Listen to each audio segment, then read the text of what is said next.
오전 10시가 조금 넘은 시각이었습니다. 부산 자갈치 시장은 이미 하루 중 가장 북적이는 시간을 맞이하고 있었어요. 생선 장수 아주머니들의 구성진 목소리가 골목마다 메아리쳤고 그 위로 갈매기들이 끊임없이 날아다니며 울어댔습니다. 킁킁 콧 속으로 파고드는 비린내와 함께 어디선가 김굽는 고소한 냄새가 섞여 들어왔어요.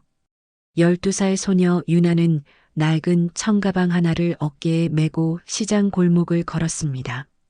가방 안에는 엄마가 손수 만든 엽서, 묶음이 들어 있었죠. 아침 일찍 일어나 분식집에 간 엄마는 아직도 그곳에서 밀가루 반죽을 치대고 있을 거예요. 유나는 가방 끈을 꼭 붙잡으며 앞으로 걸어갔습니다. 시장 한복판, 사람들이 가장 많이 지나다니는 골목 입구에 유나는 작은 자리를 잡았습니다. 낡은 돗자리를 펴고 그 위에 엽서들을 가지런히 놓았어요. 햇빛을 받은 엽서 속 바다 사진이 반짝반짝 빛났습니다. 새벽 6시에 찍은 광안리 바다였죠. 엄마가 새벽같이 일어나 직접 찍고 밤늦게까지 코팅해서 만든 엽서들이었습니다. 엽서 사세요. 직접 찍은 사진이에요. 유나는 지나가는 사람들에게 작은 목소리로 말을 걸었습니다. 하지만 사람들은 유나를 거들떠보지도 않았습니다. 가끔 눈길을 주는 사람이 있어도 가격을 물어보고는 고개를 절레절레 흔들며 지나가기 일쑤였죠. 유나는 돗자리에서 일어나 엽서를 들고 직접 사람들에게 다가가기 시작했습니다. 생선가게 앞에서 장을 보던 아주머니께 다가가 엽서를 내밀었어요. 아주머니, 이거 우리 엄마가 만든 거예요. 사진 속 바다는 우리 동네예요. 정말 예쁘죠? 유나의 목소리에는 간절함이 묻어났습니다. 떨리는 손으로 엽서를 내미는 모습이 안쓰러워 보였죠. 하지만 아주머니는 손사래를 치며 돌아섰습니다. 아이고 애야. 나도 먹고 살기 힘들어서 그런 거 살 여유가 없단다. 거절당할 때마다 유나의 어깨는 조금씩 처졌지만 포기할 수는 없었습니다. 엄마는 지금도 분식집에서 아픈 몸을 이끌고 일하고 있을 테니까요. 유나는 다시 용기를 내어 다른 손님에게 다가갔습니다. 시장 골목 모퉁이에서 유나는 잠시 숨을 돌렸습니다. 목이 말라 물을 마시고 싶었지만 물 한 병 살 돈도 아까웠죠. 그때 옆 가게 아저씨가 유나를 불렀습니다. 얘야, 물이라도 한 잔 마시고 가라. 아저씨는 시원한 보리차를 종이컵에 따라 건넸습니다. 유나는 고맙다는 인사를 꾸벅하고는 보리차를 벌컥벌컥 마셨어요. 차가운 보리차가 목구멍을 타고 내려가자 조금은 힘이 나는 것 같았습니다. 고맙습니다, 아저씨. 힘내라. 오늘도 엽서 많이 팔아야지. 아저씨의 따뜻한 말에 유나는 씩씩하게 고개를 끄덕였습니다. 하지만 마음 한구석에는 무거운 돌덩이가 얹혀 있는 것 같았어요. 어제도 엽서는 겨우 2장밖에 팔지 못했거든요. 다시 엽서를 들고 시장을 돌아다니던 유나는 회센터 앞에서 관광객처럼 보이는 젊은 커플을 발견했습니다. 유나는 재빨리 그들에게 다가갔어요. 안녕하세요. 부산 여행 오셨어요? 기념품으로 엽서 어떠세요? 직접 찍은 사진이에요. 커플은 유나가 내민 엽서를 살펴보았습니다. 여자분이 먼저 입을 열었죠. 어머, 정말 예쁘네. 이거 얼마예요? 한 장에 1,000원이에요. 5장 사시면 4,000원에 드릴게요. 유나의 눈이 반짝였습니다. 오늘 처음으로 관심을 보이는 손님이었거든요. 커플은 잠시 의논을 하더니 5장을 사기로 했습니다. 유나는 얼른 제일 예쁜 엽서 5장을 골라 봉투에 넣어드렸어요. 감사합니다. 부산 여행 즐거운 추억 되세요. 4,000원을 받아든 유나의 얼굴에 작은 미소가 번졌습니다. 이 정도면 엄마 약값의 일부라도 보탤 수 있을 것 같았어요. 하지만 그 이후로는 또다시 무관심의 연속이었습니다. 점심시간이 되자 시장은 더욱 붐볐지만 사람들은 모두 밥 먹을 생각뿐이었죠. 유나도 배가 고팠지만 도시락도 싸오지 못했습니다. 그저 물만 조금씩 마시며 배고픔을 달랬어요. 오후가 되자 유나의 다리는 후들거리기 시작했습니다. 아침부터 계속 서서 돌아다녔으니 당연한 일이었죠. 잠시 계단에 앉아 쉬려던 유나는 엽서, 묶음을 가슴에 꼭 안았습니다. 아직도 팔아야 할 엽서가 너무 많이 남아 있었어요. 그때 유나의 눈에 정장을 입은 한 무리의 사람들이 들어왔습니다. 시장과는 어울리지 않는 차림새였죠. 그 중에서도 가장 앞에 선 남자는 특히 눈에 띄었습니다. 날카로운 눈매와 꼿꼿한 자세, 비싼 정장이 그가 평범한 사람이 아님을 말해주고 있었어요. 유나는 망설였습니다. 저런 사람들이 자신의 엽서를 살 리 없다고 생각했거든요. 하지만 오늘 하루 종일 겨우 5장밖에 팔지 못한 상황에서 어떤 기회도 놓칠 수 없었습니다. 유나는 용기를 내어 그들에게 다가갔어요. 저기요, 엽서 하나 사세요. 유나의 작은 목소리는 시장의 소음 속에서도 선명하게 울려 퍼졌습니다. 정장 차림의 남자들이 걸음을 멈추고 유나를 바라보았죠. 그 중에서도 가장 앞에 있던 남자의 시선이 유나와 마주쳤습니다. 유나는 떨리는 손으로 엽서를 들어 보였어요. 햇빛에 반짝이는 바다 사진이 담긴 엽서였습니다. 남자는 천천히 유나에게 다가왔고 그의 표정은 읽을 수 없을 만큼 차가워 보였어요. 이건 엄마가 만든 거예요. 사진 속 바다는 우리 동네예요. 정말 예쁘지 않아요? 유나는 최대한 밝은 목소리로 말했지만 속으로는 또 거절당할까봐 두려웠습니다. 남자는 한참 동안 엽서를 바라보다가 유나의 얼굴을 살펴보았어요. 그의 눈빛에는 알 수 없는 감정이 스쳐 지나갔습니다. 시장의 시끄러운 소음 속에서도 그들 사이에는 묘한 정적이 흘렀습니다. 유나는 남자가 뭔가 말을 하기를 기다렸어요. 거절이든 구매든 어떤 대답이라도 듣고 싶었죠. 바로 그때 남자가 천천히 지갑을 꺼내기 시작했습니다. 소녀의 눈이 지갑 안쪽에 고정되었습니다. 소녀의 입이 살짝 벌어졌고 눈동자가 크게 흔들렸어요. 작은 신음이 소녀의 입에서 새어나왔습니다. 지호는 소녀의 시선을 따라 자신의 지갑을 내려다봤어요. 지갑 안쪽 투명 케이스에 낡은 사진 한 장이 끼워져 있었습니다. 20년 전 사진이었죠. 고아원 마당에서 찍은 사진. 그 속에는 17살 소녀가 웃고 있었습니다. 소녀가 떨리는 손으로 지갑을 가리켰습니다. 이거, 소녀의 목소리가 갈라졌습니다. 지호는 소녀의 얼굴을 봤어요. 소녀의 눈에 눈물이 맺히고 있었습니다. 이거 우리 엄마인데요? 시장의 모든 소음이 멈춘 것 같았습니다. 지호의 손에서 지갑이 미끄러졌어요. 지갑이 바닥에 떨어지는 소리가 유난히 크게 들렸습니다. 지호는 숨을 쉴 수가 없었습니다. 심장이 미친 듯이 뛰었어요. 소녀가 방금 뭐라고 했죠? 엄마라고. 저 사진 속 사람이 자기 엄마라고. 뭐라고? 지호의 목소리가 잠겼습니다.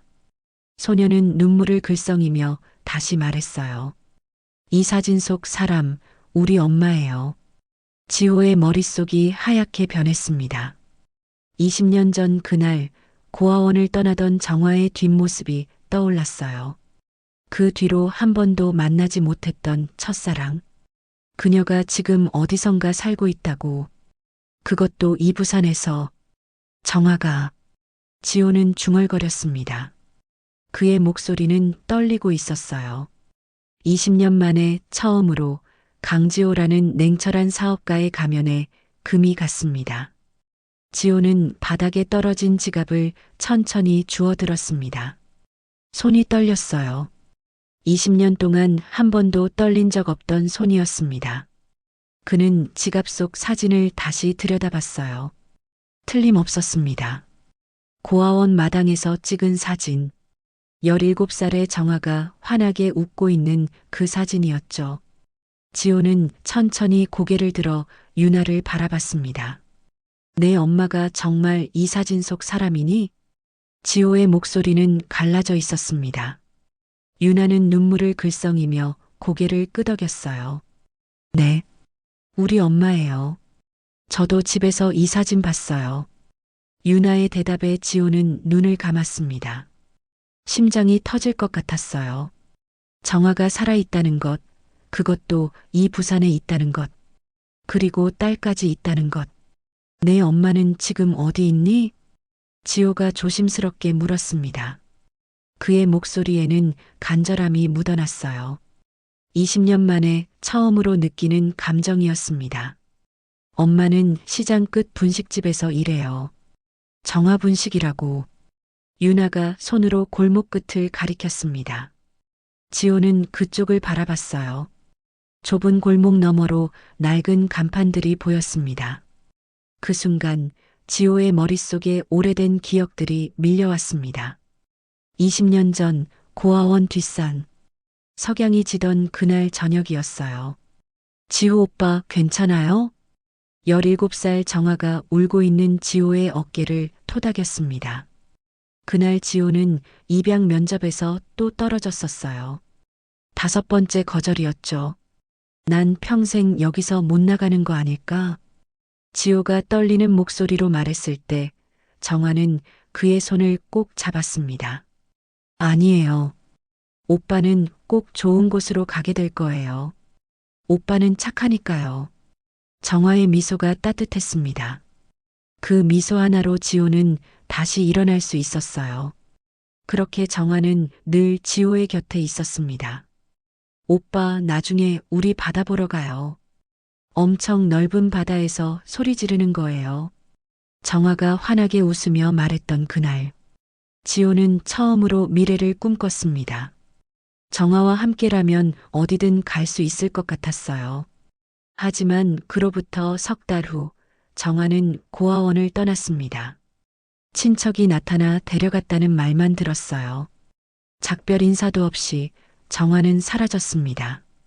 지호는 매일 정아를 기다렸습니다. 편지라도 올 줄 알았어요. 하지만 아무 연락도 없었습니다. 1년이 지나고 2년이 지나고 결국 20년이 흘렀습니다. 아저씨? 유나의 목소리에 지호는 현실로 돌아왔습니다. 눈앞에는 12살 소녀가 걱정스러운 눈으로 자신을 바라보고 있었어요. 아, 미안. 괜찮아. 지호는 얼른 정신을 차렸습니다. 주변을 둘러보니 비서들이 놀란 표정으로 서 있었어요. 지호는 그들에게 말했습니다. 오늘 일정 모두 취소해. 예, 회장님, 하지만 2시 회의가. 취소라니까. 지금 당장. 지호의 목소리에는 단호함이 있었습니다. 비서들은 더 이상 말하지 못했어요. 지호 회장이 일정을 취소한 건 처음 있는 일이었거든요. 지호는 유나에게 다가가 무릎을 꿇었습니다. 눈높이를 맞춘 채 조심스럽게 물었어요. 유나야, 내 엄마한테 나를 데려다 줄 수 있니? 유나는 잠시 망설이다가 고개를 끄덕였습니다. 네, 따라오세요. 유나가 앞장서서 걷기 시작했습니다. 지호는 그 뒤를 따라갔어요. 걸음마다 심장이 빠르게 뛰었습니다. 곧 정아를 만나게 된다는 생각에 숨이 막혔어요. 골목을 지나고 좁은 계단을 내려가고 다시 골목을 돌았습니다. 시장의 소음이 점점 작아졌어요. 사람들도 적어졌습니다. 그리고 마침내 골목 끝에 작은 분식집이 보였습니다. 낡은 간판에 손글씨로 정아분식이라고 쓰여 있었어요. 지호는 그 앞에서 멈춰 섰습니다. 다리에 힘이 풀렸어요. 손이 차갑게 식었습니다. 20년을 기다렸는데 정작 문 앞에 선이 무서웠습니다. 만약 정화가 자신을 기억하지 못한다면, 만약 정화가 자신을 만나고 싶어 하지 않는다면, 수많은 생각이 머릿속을 스쳤어요. 아저씨, 왜 안 들어가세요? 유나가 고개를 갸우뚱하며 물었습니다. 지호는 깊게 숨을 들이마셨어요. 떨리는 손으로 문고리를 잡았습니다. 그리고 천천히 문을 열었습니다. 딸랑, 문 위에 작은 종이 울렸습니다. 지호는 가게 안으로 들어섰어요. 좁은 가게 안에는 테이블 4개가 전부였습니다. 주방 쪽에서 누군가 돌아보았습니다. 앞치마를 두른 여자였어요. 손에는 젓가락 뭉치를 들고 있었습니다. 그 여자와 지호의 눈이 마주쳤습니다. 시간이 멈춘 것 같았습니다. 여자의 손에서 젓가락들이 우수수 떨어졌어요. 바닥에 부딪히는 소리가 크게 울렸습니다. 지호. 여자의 입에서 작은 소리가 새어나왔습니다. 그 목소리를 듣는 순간 지호는 확신했어요. 정화였습니다.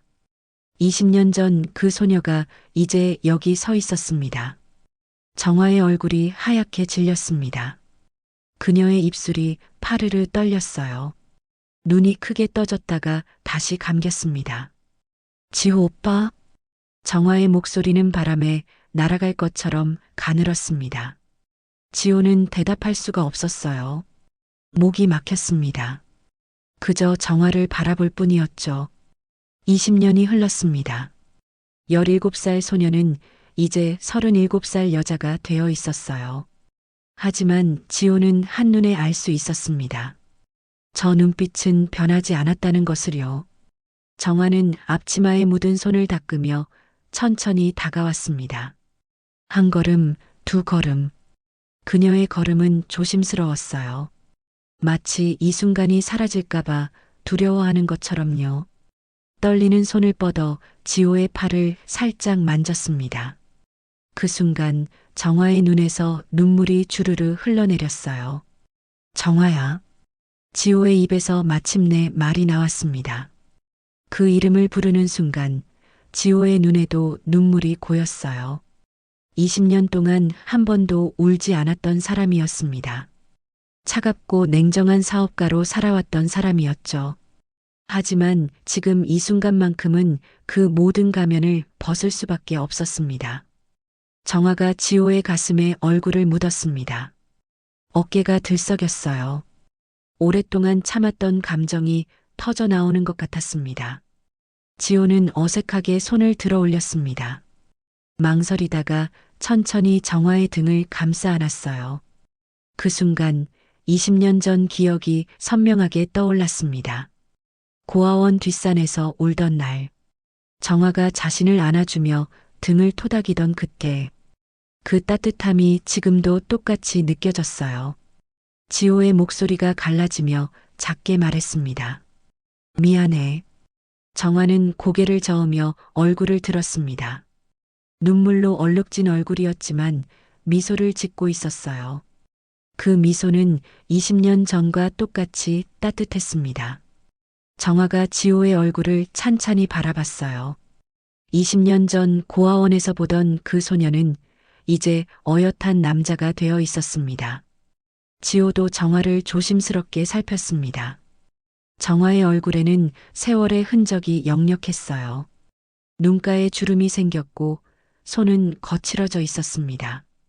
무엇보다 얼굴이 너무 야위어 있었어요. 뺨이 푹 꺼져 있었고 입술에는 핏기가 없었습니다. 유나가 걱정스러운 목소리로 엄마를 불렀습니다. 정화는 얼른 눈물을 닦으며 유나를 안았어요. 엄마의 품에 안긴 유나는 여전히 지호를 신기한 듯 바라봤습니다. 정화가 테이블을 가리키며 지호를 앉게 했습니다.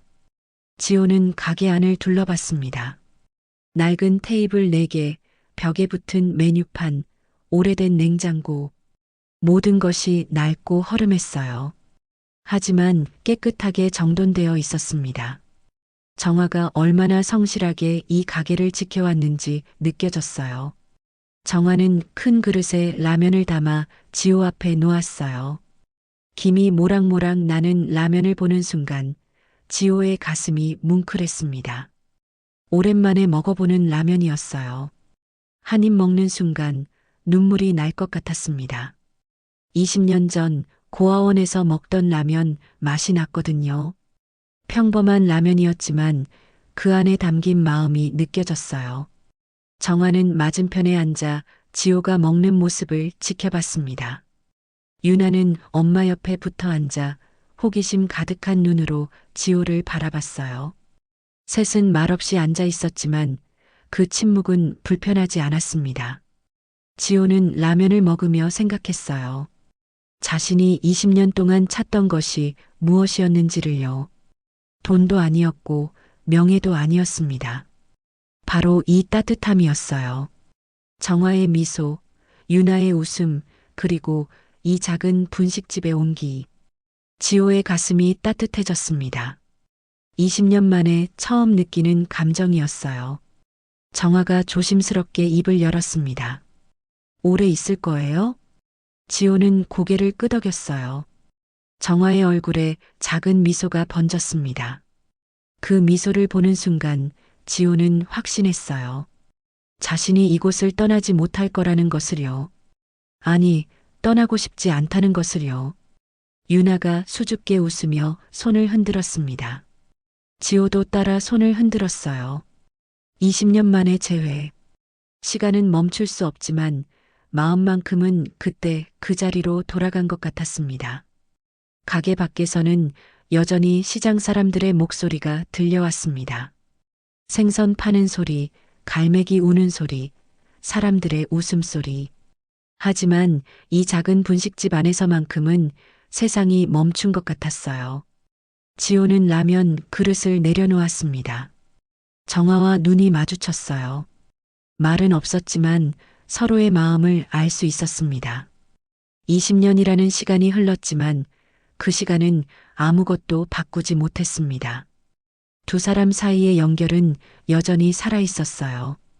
유나는 학교에 간다며 가방을 메고 나갔습니다. 정화와 지호는 테이블 사이에 두고 마주 앉아 있었어요. 한참을 침묵이 흘렀습니다. 정화는 찻잔을 내려놓고 천천히 입을 열었어요. 지호 오빠, 사실은 말하지 못한 게 있어요. 정화의 목소리는 떨리고 있었습니다. 지호는 정화를 바라봤어요. 정화는 고개를 숙인 채 앞치마 끝을 꼭 쥐었습니다. 손가락 마디가 하얗게 변할 만큼 세게 쥐고 있었어요. 고아원을 떠난 후에 공장에서 일했어요. 정화가 말을 이어갔습니다. 목소리는 점점 작아졌어요. 지호는 숨을 죽이고 듣고 있었습니다. 거기서 상사가 있었는데 정화의 목소리가 끊겼습니다. 눈물이 눈가에 맺혔어요. 한참을 말을 잇지 못하다가 떨리는 목소리로 다시 입을 열었습니다. 그 사람이 저한테 계속 술을 권했어요. 거절했는데도요. 그날 밤 정신을 차렸을 때는 정화는 더 이상 말을 잇지 못했습니다. 눈물이 볼을 타고 흘러내렸어요. 손이 심하게 떨렸습니다. 지호는 주먹을 꽉 쥐었어요. 손톱이 손바닥에 박혔지만 아픔을 느끼지 못했습니다. 2달 후에 알았어요. 아이가 생겼다는 걸. 정화의 목소리는 거의 숨결처럼 작았습니다. 눈물이 턱끝에서 떨어져 테이블 위에 젖은 자국을 만들었어요. 다들 지우라고 했어요. 공장 사람들도 친구들도. 하지만 난 이 아이를 버릴 수 없었어요. 정화가 방 쪽을 바라봤습니다. 유나가 자고 있는 방이었어요. 정화의 눈빛에 사랑과 슬픔이 동시에 담겨 있었습니다. 지호는 말을 잃었습니다.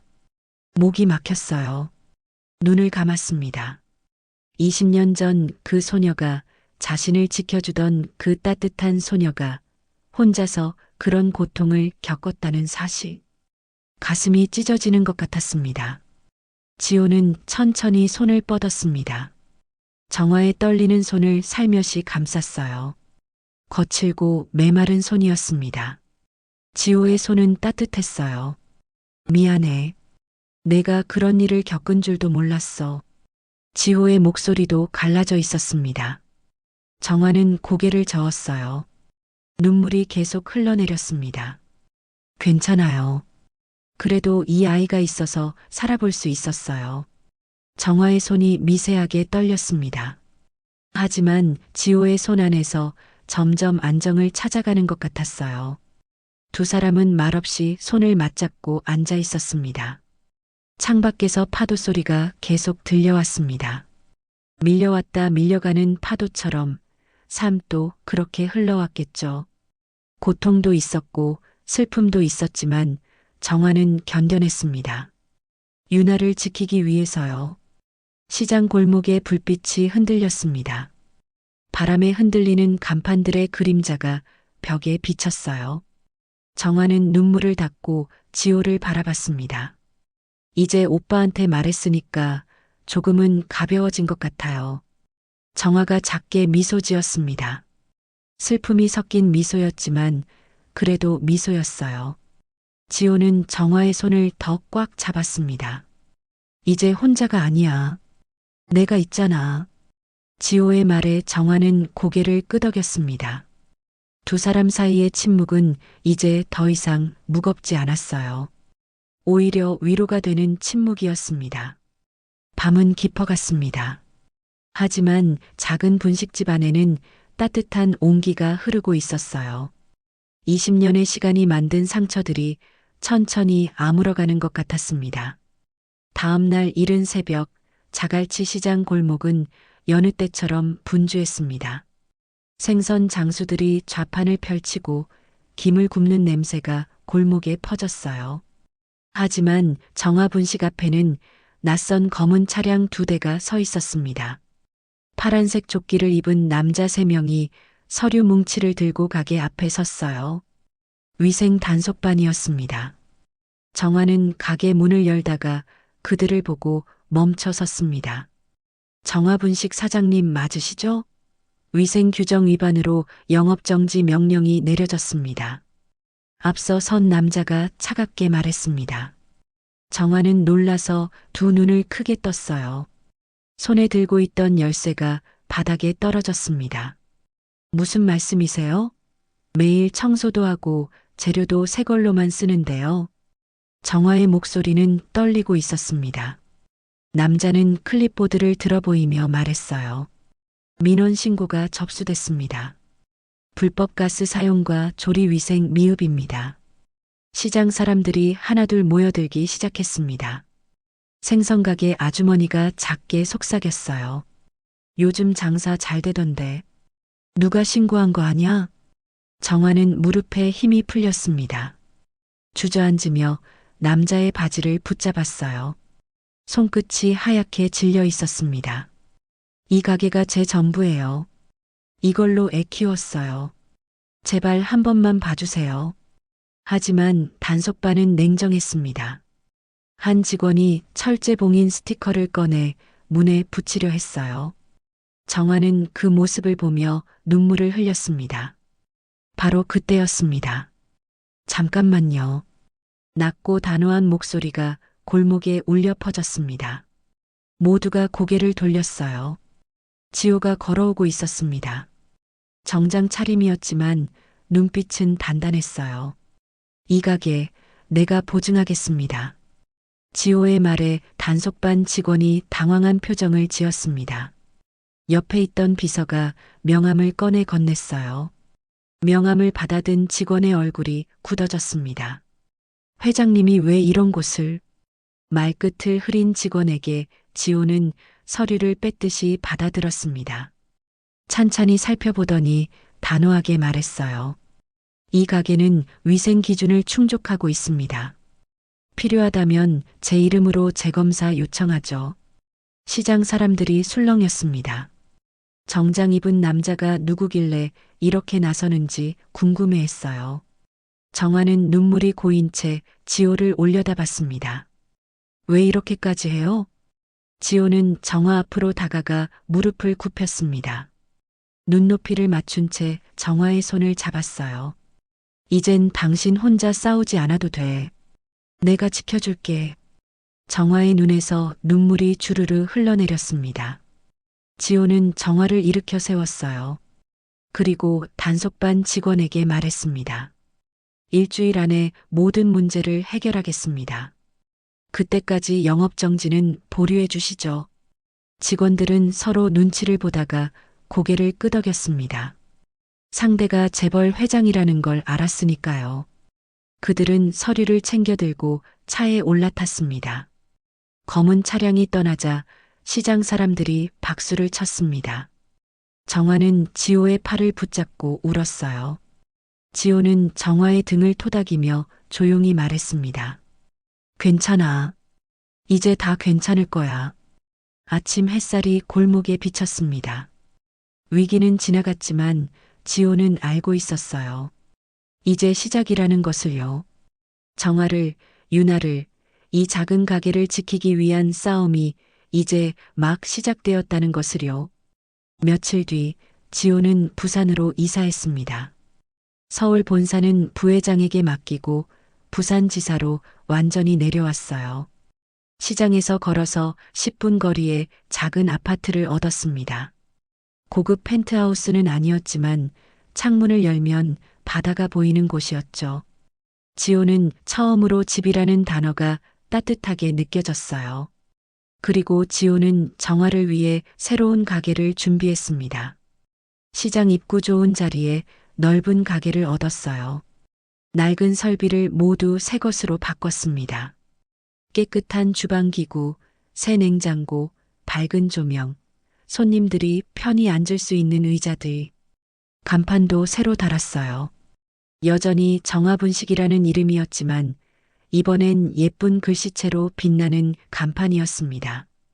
이삿짐 정리를 마친 날 저녁이었습니다. 지호는 새로 단장한 정화분식을 찾아갔어요. 문을 열자 정화와 유나가 새 가게에서 저녁 장사 준비를 하고 있었습니다. 유나가 지호를 보는 순간 얼굴이 환해졌어요. 달려와 지호의 손을 잡아 끌었습니다. 정화는 주방에서 나와 지호를 보며 수줍게 미소 지었어요. 그 미소에는 20년 전 고아원 소녀의 모습이 겹쳐 보였습니다. 저녁을 먹고 난 후 세 사람은 가게 안에 둘러앉았습니다. 밖에서는 시장 사람들이 하나둘 집으로 돌아가는 발소리가 들렸어요. 골목이 점점 조용해졌습니다. 가게 안쪽 따뜻한 전구 불빛 아래 세 사람의 그림자가 벽에 길게 드리워졌습니다. 마치 한 폭의 그림처럼요. 유나가 먼저 입을 열었습니다. 작은 손으로 지호의 손을 잡고 다른 손으로는 정화의 손을 잡았어요. 그리고 두 사람을 번갈아 보며 물었습니다. 그럼 이제 우리 셋이 가족인 거죠? 유나의 목소리는 떨리고 있었습니다. 간절함이 묻어났어요. 12살 아이가 평생 바랐던 소원이었습니다. 아빠라고 부를 수 있는 사람, 엄마와 함께 웃을 수 있는 사람, 자신을 지켜줄 사람. 가게 안이 조용해졌습니다. 시계 초침 소리만 똑딱똑딱 들렸어요. 정화와 지호는 서로를 바라봤습니다. 정화의 눈에 눈물이 맺혔어요. 입술이 파르르 떨렸습니다. 지호도 눈시울이 붉어졌습니다. 목이 메었어요. 두 사람은 말없이 천천히 동시에 고개를 끄덕였습니다. 그 순간 유나의 얼굴이 환하게 밝아졌어요. 눈물과 웃음이 동시에 터져나왔습니다. 유나는 두 사람을 껴안았어요. 작은 팔로 정화와 지호를 꽉 안았습니다. 정화가 유나를 안으며 소리 없이 울었습니다. 어깨가 들썩였어요. 20년 동안 흘린 눈물보다 더 많은 눈물이 쏟아졌습니다. 하지만 이번엔 슬픔의 눈물이 아니었어요. 기쁨의 눈물이었습니다. 지호도 두 사람을 안으며 눈을 감았어요. 가슴속 깊은 곳에서 뜨거운 무언가가 올라왔습니다. 세 사람은 한참을 그렇게 안고 있었습니다. 시간이 멈춘 것 같았어요. 20년의 외로움, 12년의 고독, 그 모든 시간이 이 순간으로 흘러들어오는 것 같았습니다. 늦은 밤이 되었습니다. 시장 골목은 완전히 고요했어요. 가게 안에서만 따뜻한 불빛이 새어나왔습니다.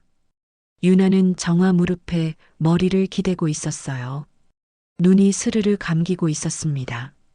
정화는 유나의 머리를 쓰다듬으며 자장가처럼 속삭였습니다.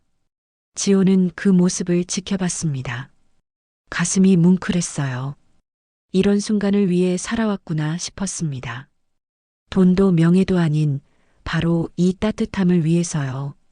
유나가 완전히 잠들자 정화가 조심스럽게 유나를 안아 방으로 데려갔습니다. 이불을 덮어주고 나온 정화의 얼굴에는 평화로운 미소가 떠 있었어요. 지호와 정화는 다시 테이블에 마주 앉았습니다. 정화의 손이 테이블 위에 놓여 있었습니다. 거칠고 상처 많은 손이었어요. 지호가 조심스럽게 그 손을 잡았습니다. 정화는 놀라지 않았어요. 오히려 지호의 손을 꼭 잡아주었습니다. 두 손이 포개진 순간 모든 말이 필요 없었습니다. 창밖으로 바람 소리가 들렸습니다. 파도가 밀려왔다 밀려가는 소리도 희미하게 들렸어요. 하지만 가게 안은 따뜻했습니다. 20년의 시간이 만든 거리가 마침내 사라졌어요. 이제 그들은 가족이었습니다. 피로 맺어진 것은 아니었습니다. 하지만 사랑으로 맺어진 진짜 가족이었어요. 상처를 이겨낸 사람들의 가족, 서로를 지켜주기로 약속한 가족, 다시는 혼자가 아닌 가족이었습니다. 지호는 정화의 손을 쥔 채 생각했습니다. 이제 시작이라고요. 이 작은 분식집에서 이 따뜻한 손을 잡고 세 사람이 함께 만들어갈 내일이 기다리고 있다고요. 계절이 바뀌었습니다. 겨울이 지나고 봄이 왔어요. 따뜻한 봄바람이 부산 바다를 스치고 지나갔습니다. 어느 일요일 오후 세 사람은 해운대 바닷가로 함께 나왔어요. 유나가 카메라를 들고 달려나갔습니다. 발목까지 오는 파도를 피하며 깔깔 웃었어요. 정화와 지호는 손을 잡고 천천히 걸었습니다. 모래가 발을 간지럽혔어요. 우리 가족 사진 찍자. 여기 바다가 배경이야. 유나가 카메라를 흔들며 소리쳤습니다. 정화는 수줍게 웃으며 머리를 매만졌어요. 지호는 정화의 어깨를 감싸며 고개를 끄덕였습니다. 세 사람은 파도가 밀려오는 모래사장에 나란히 섰습니다. 지호가 정화를 안았고 유나는 두 사람 앞에 섰어요. 지나가던 관광객에게 부탁해서 사진을 찍기로 했습니다. 셔터가 눌렸습니다. 찰칵 소리가 들리는 순간 정화의 눈가에 눈물이 맺혔어요. 하지만 이번엔 슬픔이 아니었습니다. 그 눈물에는 긴 세월의 고통이 씻겨나가는 듯한 따뜻함이 담겨 있었어요. 20년의 외로움, 12년의 고독, 그 모든 시간이 이 한 장의 사진으로 치유되는 것 같았습니다. 유나가 카메라를 돌려받아 사진을 확인했습니다. 화면 속 세 사람이 환하게 웃고 있었어요. 유나가 사진을 들어보이며 말했습니다. 이 사진, 엄마가 만든 엽서보다 더 예쁘다. 지호가 웃으며 대답했어요. 그래, 이제는 우리가 함께 만든 거니까. 세 사람은 모래 위에 나란히 앉았습니다. 해가 서쪽으로 기울고 있었어요. 하늘이 붉게 물들기 시작했습니다. 붉은 노을빛이 파도 위로 반사되어 반짝반짝 빛났어요. 파도 소리가 잔잔히 귓가를 스쳤습니다. 정화가 작게 속삭였습니다. 이제 진짜 행복해요. 20년 만에. 지호는 미소 지으며 정화의 손을 꼭 잡았습니다. 거칠었던 손이 이제는 조금 부드러워진 것 같았어요. 그 긴 시간 잘 견뎌줘서 고마워. 유나는 두 사람 사이에 앉아 바다를 바라봤습니다. 갈매기들이 하늘을 날아다녔어요. 파도가 밀려왔다 밀려갔습니다. 모래성을 싸는 아이들의 웃음소리가 들렸어요. 지호는 생각했습니다. 행복이란 이런 것이구나. 거창한 것이 아니라 바로 이 순간 사랑하는 사람들과 함께 바다를 바라보는 이 시간이구나. 유나가 다시 카메라를 들었습니다. 셀카 모드로 전환해서 세 사람을 화면에 담았어요. 노을을 배경으로 파도 소리를 들으며 세 사람은 활짝 웃었습니다. 찰칵. 셔터가 한 번 더 눌렸습니다. 바람이 불어와 정화의 머리카락을 날렸어요. 유나가 깔깔 웃었습니다. 지호는 두 사람을 안으며 눈을 감았어요. 사진 속 세 사람의 미소는 따뜻하게 멈춰 있었습니다. 그 미소 속에는 고통의 끝과 희망의 시작이 함께 담겨 있었어요. 이제 그들은 더 이상 혼자가 아니었습니다. 서로를 지켜줄 가족이 있었으니까요. 해가 완전히 졌습니다. 하늘은 보라빛으로 물들었어요. 세 사람은 천천히 일어나 집으로 돌아갔습니다. 손을 꼭 잡고 나란히 걸으며 내일을 향해 걸어갔습니다. 오늘의 이야기는 여러분 마음에 어떤 울림을 남겼나요? 이 가족에게 전하고 싶은 마음이 있다면 여러분의 생각을 댓글로 따뜻하게 남겨주세요. 이 아름답고 따뜻한 이야기가 널리 알려질 수 있도록 공유해 주신다면 여러분의 일상에도 기분 좋은 행운이 찾아올 거예요. 오늘도 감사합니다. 우연사연이었습니다.